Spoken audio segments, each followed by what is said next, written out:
Le cœur net. Bonjour, aujourd'hui petit focus sur la bronchiolite du nourrisson, c'est-à-dire de l'enfant de moins de 2 ans. Elle est comparable à l'asthme du nourrisson qui fera l'objet d'un autre sujet. Notez que les symptômes de la bronchiolite et de l'asthme du nourrisson sont semblables. Par contre, les causes et les traitements sont totalement différents. Ainsi, on retrouve un enfant qui a le nez parfois pris et qui présente une toux sifflante et une gêne à la respiration.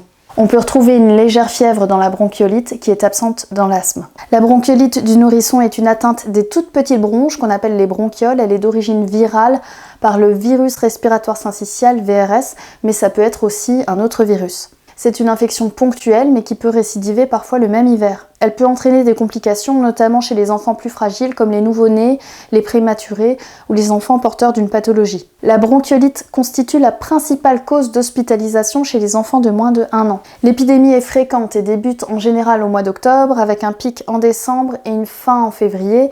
Elle touche les enfants en général après un rhume, des enfants âgés en moyenne de 3 à 9 mois.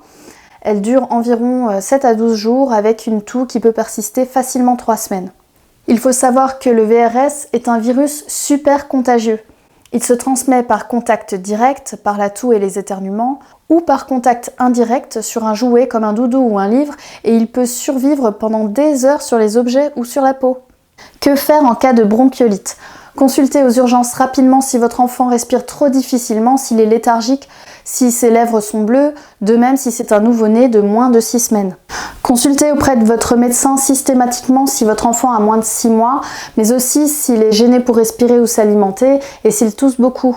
Votre docteur recherchera des signes de détresse respiratoire comme une modification du rythme respiratoire, mais aussi l'utilisation persistante de muscles accessoires pour respirer.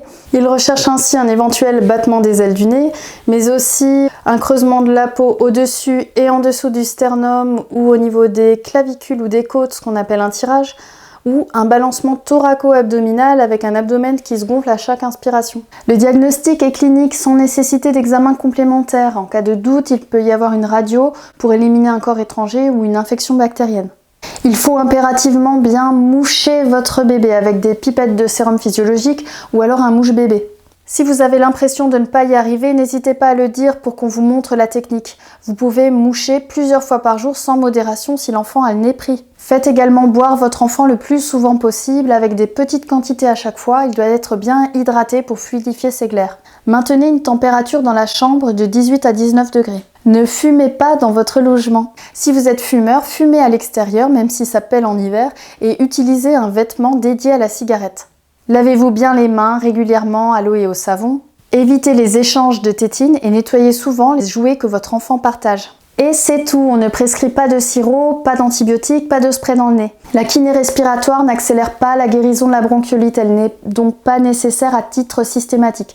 Elle peut toutefois être prescrite chez les enfants dont l'encombrement est particulièrement important. Et après tout ça, vous pouvez dorloter votre petit et comme souvent, faire preuve de patience. Courage pour cette période à risque, bon cocooning et à bientôt, salut!